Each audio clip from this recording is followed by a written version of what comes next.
जैसे हम लोग इस जीवन में आ चुके हैं तो राग द्वेष क्रोध का साय ज़्यादा करते हैं तो कर्मों का बंध होता है, पर गर्भस्थ शिशु कर्मों का बंध कैसे करता है और फिर वो अपनी गति कैसे निश्चित करता है, क्योंकि वो तो इस जीवन में अभी आया नहीं है। नमोस्तु आचार्य। ओम नमः सिद्धेभ्यः। नमः सिद्धेभ्यः। जय बोलिए पार्श्वनाथ भगवान की जय। आचार्य गुरुवर सन्मति सागर जी महाराज की जय। आचार्य भगवान श्री सुनील सागर जी गुरुदेव की। प्रत्येक जीव आश्रवंत की प्रक्रिया हमेशा चलती रहती है। प्रत्येक जीव जो संसार में है वो सभी आश्रवंत करते हैं, मन से, वचन से, काय से। जिनकी जो भी स्थिति है, जिस जीवन में है, वहीं पर आश्रवबंध निरंतर चलता रहता है। किसी के राग देश सूक्ष्म रूप होते हैं जो दिखाई नहीं पड़ते हैं, लेकिन होते तो हैं। किसी के बड़े रूप में होते हैं जो दिखाई पड़ते हैं। और आश्रवबंध तो सबको होता है। घर में रहता हुआ गर्भ का छोटा सा शिशु, वह भी अनादिकाल से संसार में आश्रवबंध करता हुआ परिभ्रमण कर रहा। तो गर्भ में आने के बाद भी भले शरीर किस कंडीशन में पहुंचा हो, लेकिन आश्रवबंध तो चलता ही रहता है। राग द्वेष किसी न किसी रूप में चलता रहता है। और ऐसे ही आयु वगैरह का बंध भी कर सकता है। ओम नमोस्तु महाराज जी, वंदामी माता जी। महाराज जी, आज मेरा प्रश्न है कि मंदिर जी में 3 परिक्रमा क्यों दी जाती है? रत्नत्रय की प्राप्ति के लिए सम्यक दर्शन, सम्यक ज्ञान, सम्यक शरत हमें प्राप्त हो, इसलिए जन्म जरा मृत्यु का नाश हो, इसलिए मन वचन काय शुद्ध हो, इसलिए, और गुप्तियों का गोपन हो, इसलिए परिक्रमा करते हैं। ओम नमोस्तु माता जी, सिद्ध क्षेत्र और अतिशय क्षेत्र में क्या अंतर है? सिद्ध क्षेत्र जहाँ से सिद्ध होते हैं, जहाँ से कोई जीव सब कर्मों को नष्ट करके मोक्ष जाते हैं, वो स्थान सिद्ध क्षेत्र कहलाता है। और जहाँ तीर्थंकर प्रतिमाओं के द्वारा, देवों के द्वारा अतिशय होते हैं, चमत्कार होते हैं, वो अतिशय क्षेत्र कहलाते हैं। और जहाँ तीर्थंकरों के जन्म, तप, ज्ञान आदि विशेष कल्याणक होते हैं, वो तीर्थ क्षेत्र कहलाते हैं। ओम। हे गुरुदेव, हम लोगों के मन में प्रभु भक्ति की भावना है और गुरु भक्ति की भावना है। ऐसे संस्कार हमारे बच्चों में, आजकल के बच्चों में क्यों नहीं आते हैं? हम ऐसा क्या प्रयास करें कि हमारे बच्चे भी, हमने जो संस्कार हमें अपने माता पिता ने दिए, हम भी उन्हें दे पाए। गुरुदेव, गर्भ काल से ही माता पिता को उस तरह की सावधानी बरतना चाहिए। और छोटे छोटे बच्चों को जिनालय देवसात गुरु के सानिध्य में लाना चाहिए। धीरे धीरे उनमें संस्कार पड़ते हैं। अब आपके बच्चे में तो पढ़ ही गए, देखो आपने प्रश्न किया तो प्रश्न करने के लिए माइक मांग रहा है, आरती करता है, ठीक है। तो धीरे धीरे अगर बराबर संगति बनी रही, किसी चीज़ का आग्रह मत करें, जोर जबरदस्ती डपट नहीं करें, लेकिन उनके संस्कार उसी सही दिशा में बढ़ते रहें, वो पूरा ध्यान रखें।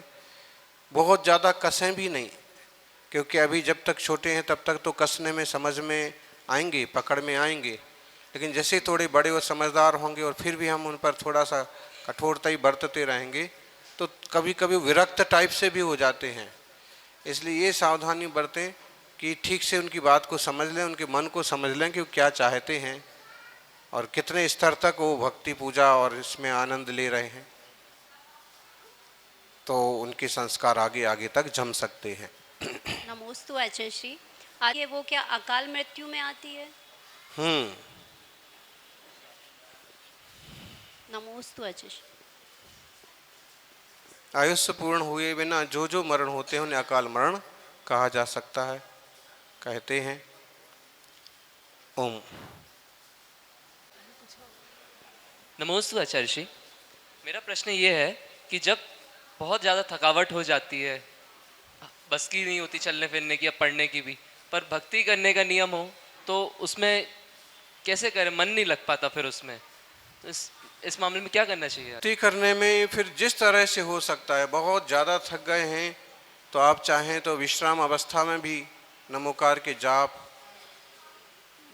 या गीत भजन भक्ति जिस टाइप से जमे उस टाइप से करना चाहिए। आजकल तो आधुनिक संसाधन भी हैं, मोबाइल वगैरह चालू कर लिया, कोई जो बहुत अच्छा सा गीत हो, भजन हो, स्तोत्र हो,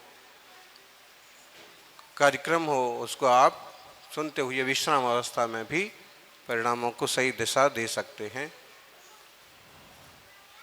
हमारी जो यंगस्टर्स हैं उनका कहना ये है कि वो जब अभी नए नए चौके लगा रहे हैं और पड़गान में खड़े होते हैं तो वो विधि का जजमेंट नहीं ले पा रहे, तो वो किस तरह से इस सब विधियों की जजमेंट ले, ऐसा इन लोगों का कहना है। उनकी ओर से मैं आपको प्रश्न पूछ रही। जजमेंट नहीं होते, ऐसे विधियों के जजमेंट होते तो आदिनाथ भगवान को इतने उपास नहीं करना पड़ते, महावीर भगवान के इतने उपास नहीं होते, आचार्य गुरुवर सन्मति सागर जी के भी विधि नहीं मिलने की बहुत उपास हुए, 10-5 सपने भी हुए हैं विधि नहीं मिलने की। इसलिए जजमेंट के चक्कर में नहीं पड़ो, भक्ति करते रहो, देखते देखते समझते समझते कनेक्शन बन जाएगा तो जजमेंट करना भी आ जाएगा, विधि मिलाना भी आ जाएगा। नमस्ते गुरुदेव, नमस्ते।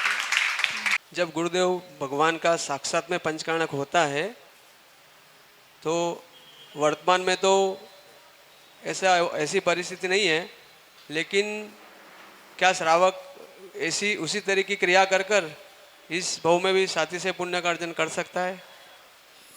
देखो, चक्रवर्ती सौधर्म इंद्र और इंद्रों के समूह को ये सब चीज़ जमने वाली है। 3 लोक के सबसे बड़े पुण्यात्मा जीव हैं, तीर्थंकर प्रकृति का उनने आश्रयबंध किया है और बस उन तक ये आखिरी भाव है। तो उनकी जो जो भी चीज़ होती है, जो जो भी उत्सव होते हैं, जो जो अवसर आते हैं वो अभूतपूर्व होते हैं। देवता लोग उनको पूरी भक्ति शक्ति से मनाते हैं, इंसानों को भी कहीं कहीं उसमें शामिल होने का मौका मिल जाता है, देखने का मौका तो मिलता ही है। तो वो अद्भुत ही चीज़ है, लेकिन अब वो तो देवता रहे नहीं, इस काल का योग ऐसा है। ऐसे में भी हम तीर्थंकरों की प्रतिमाओं की स्थापना वगैरह करते हैं और स्थापना की जब योग बनते हैं तो उनके पंच कल्याणक महोत्सव वगैरह करके उनकी प्रतिष्ठा करते हैं और उसमें जो शक्ति भक्ति से अपना परिणाम लगाया जाता है, मन वचन काय तन मन धन लगाया जाता है, उसमें जितनी जितनी ज़्यादा विशुद्धि होती है उसमें इतना ज़्यादा साथी से पुण्य का अर्जन भी होता है। और कोई कोई जीव अत्यंत भक्ति भाव के कारण से ऐसे आश्रय बंद कर लेते हैं कि साक्षात तीर्थंकरों के महोत्सव में शामिल होने का भी उन्हें मौका मिल जाता है। इसलिए सभी को ऐसे मौक़ों पर पहुंचना चाहिए, सम्मिलित होना चाहिए और पूरे समय का सदुपयोग करना चाहिए। ओम। इधर माइक। अब जो है आज आरती के बाद भक्तामर दीपार्चन की कल्याण मंदिर भक्तामर करना, तो कल्याण मंदिर नहीं करना, कल कर लेना कल्याण मंदिर। उसमें 44 छंद हैं, उसकी भी किताब है, वो भक्तामर जैसा ही है। तो पार्श्वनाथ भगवान है ना सामने, इसलिए एक दिन उनका हो जाएगा। सही। और प्रातः काल 5:15 वाले क्या होगा? जप जोगम। और उसके बाद वहीं पर आचार्य वंदना। आचार्य वंदना के बाद वो म्यूजियम में जैन प्रतिमाएं जो हैं, प्राचीन प्रतिमाएं हैं, ऐसा सुनने को मिला कि यहाँ की म्यूजियम में। कितनी दूर है? आने दो, फिर बात करते हैं। चली गई? तो ठीक है, आप मालूम कर लो और मालूम पड़ जाए अगर सुबह जाने का योग बने तो सुबह ही सूचना कर देना। तो शुद्धि के निमित्त से जाएंगे और म्यूजियम में कौन से किस टाइप की प्राचीन जैन प्रतिमाएं वो सब भी देखने का योग बन सकता है। बाकी प्रवचन का टाइम है ही 8:30 बजे। हाँ, पूछिए। पूछिए। नमोस्तु महाराष्ट्री, वंदामी माता जी। महाराष्ट्री, मेरा क्वेश्चन ये है कि सपोज पंच कल्याणक हो रहा है, जिसमें मेरे भी भाव है माता पिता बनने के, इनके भी भाव है, या हर किसी के भाव है, या कोई भी इंद्र बनने के, पर बन वही पाता है जो बोली लेता है। तो बाकी सबके मन में ये आ जाता है कि जो पैसा है जिसके पास, भगवान उसी के हैं, या उसी का हक है, या बोली लेना कितना उचित है महाराष्ट्री? क्योंकि बोली लेके ही अगर हमको लाइक भगवान का अभिषेक करने का अवसर मिले, या शांति धारा का अवसर मिले, या कोई भी पद ग्रहण करने का अवसर मिले, या महाराज जी जो भी चीज़ें हैं वो सब बोलियों के ऊपर ही है, फिर दूसरे जितने भी लोग हैं उनके मन में ऐसा भाव आए, तो महाराज श्री वो कितना उचित है?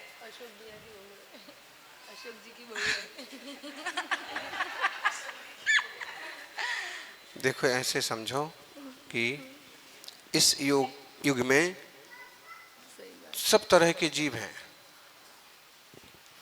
अब जब इतना बड़ा महोत्सव होना है तो उसकी पूरी व्यवस्था कैसे बिठाए?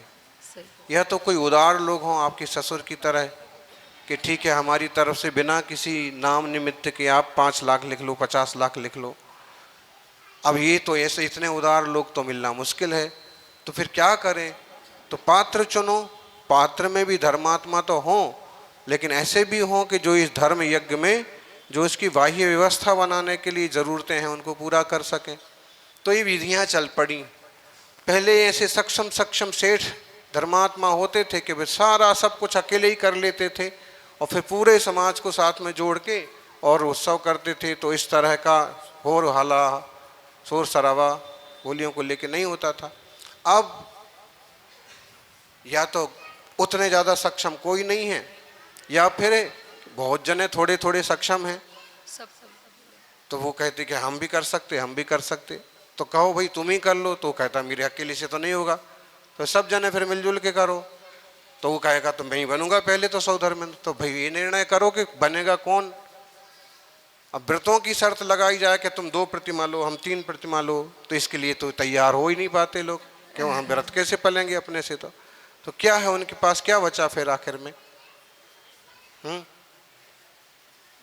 ये भी नहीं कर सकते कि मैं अपना एक बच्चा दे दूंगा जैन धर्म के लिए, मैं अपनी एक छोरी दे दूंगा माता जी बनने के। ये भी नहीं हो सकता। बचा क्या आखिर में? कि मैं घर दे देता हूँ मंदिर बनने के लिए, कि मैं अकेला वही बचा कि फिर रुपये पैसे के कारण से ऐसे टाइप से कोई निर्णय करो। तो एक तरह से चुनावी निर्णय टाइप का काम है। इसके लिए हम इतना बोलते हैं कि इसमें बहुत ज़्यादा खींचतान नहीं होना चाहिए, और जिसमें सामान्य वर्ग को तकलीफ महसूस हो या उनका मजाक उड़ाया जाए, इस तरह की प्रवृत्ति बिल्कुल नहीं होना चाहिए। बाकी चुनाव तो करना पड़ेगा। पात्र प्रक्षालन में अब 100 जने बैठे हैं, 1000 जन बैठे हैं। अच्छा, आज भी कहा था हमने, या कल प्रवचन में कहा था कि जिनकी जैसी सामर्थ्य है, आपने मंडप में अपना हाथ लगा दिया तो उससे समाज के लिए भी एक सहयोग हो गया और गुरु की गरिमा भी मालूम पड़ी और आपकी भक्ति मालूम पड़ी। लेकिन कोई श्रावक जो इतने सक्षम नहीं है वो अपने घर के द्वार पर भी पाद प्रक्षालन कर सकते। अभिषेक के लिए जब शांति धारा की बोली लगती सो लगती है, बाकी उसके अलावा भी करने का मौका मिलता है। साथ में रहो, खड़े रहो, हाथ लगा दो, तो किसी न किसी निमित्त से जुड़े रहना चाहिए। और जो चुनाव चयन की प्रक्रिया है वो हो, लेकिन किसी का मजाक बने, किसी को बुरा लगे, ऐसा ना हो, अति ना हो। ओम।